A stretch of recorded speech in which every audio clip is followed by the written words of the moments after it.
Then let's see how the Asian markets are doing. The Nikkei had moved into the green. That was sitting with a gain of around 0.2%.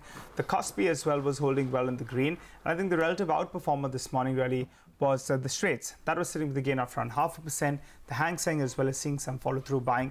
So safe to say that Asia is in a good place after some of those indices started off in the red. There has been a big recovery, and that's precisely what the SGX Nifty as well is suggesting. Just an hour or so ago, that was indicating a bit of a negative start. Now that's moved into the green. The intraday chart should come up for you of the SGX Nifty. But Anisha is with us. Anisha, tell us about trade setup. Well, yes, SGX Nifty is suggesting a solid start in terms of an uptick of around 16 points, but just an hour ago we were seeing that uptick to be around 23 points. So we've already lost some bit from the top, and that is what happened yesterday as well. We started off on a strong footing, but then it started to get a bit wobbly, and by the end of the day we were up around 0.4%. What was the biggest drag on the market was the banking space. In fact, the Bank Nifty ended around 300 points of the day's high, and there were a lot of these big banking names like HDFC, Yes Bank, etc. that were putting pressure on the market. As far as the fund flow picture is concerned, the FIIs as well as DIs both pumped in money into the cash equity market yesterday. So the FIIs net bought around 200 crores into the cash market, while the DIs bought around 170 crores. In fact, for the month so far, it is the FIIs that have been putting in money. So for the month so far, FIIs have purchased around 941 crores, while the DIs have taken some money off the table because they booked profits to the tune of around 1118 crores. The Indian markets, however, are not working in tandem with the other global markets. So for example, last week we have seen Dow surging and actually reporting the best week of 2019, and that one was up around 4.7%, but the Indian markets actually lost around 0.4%, and that is why if you look at the global screen this morning, that is a tad bit mixed. While the US markets were just rejoicing the fact that the Mexico tariffs did not come in through and they moved higher. But by the end of the day, the Dow ended just 80 points higher versus the 270-point surge that we had seen earlier in the day. And that is because the trade rhetoric regarding China really came into picture. So we heard the comments coming in from President Donald Trump, wherein he threatened additional tariffs against China if the Chinese Premier Xi Jinping did not attend the G20 meeting, as well as he lashed out against the Fed. And that puts pressure on the Fed. Remember, the FOMC meeting is next week. So we'll watch out for whether there is a rate action there or not.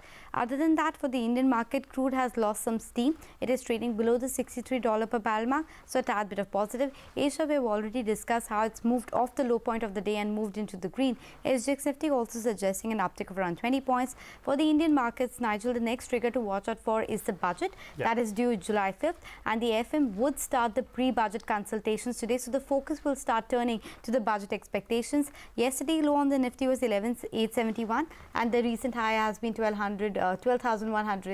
So we'll watch out for that range as well. Okay, all right. So that's about trade setup. But Anisha, you'll be looking at some stock-specific action today as well? Well, yes, Indiabulls housing was very interesting yesterday, and then later we got to know that there has been a plea which has been accepted by the Supreme Court that alleges that Sameer Gehlot, who's the promoter or the chairman for IHFL, had siphoned money to the tune of 98,000 odd crores. Now we have got the company's side of the story as well. They say that this is completely baseless, it is bizarre, and there has been some blackmailing on this account. So probably the street will understand all of that, but we'll keep an eye on that stock. DHFL has managed to pay the principal and interest that was due yesterday to the tune of around 45 crores, so that's a positive.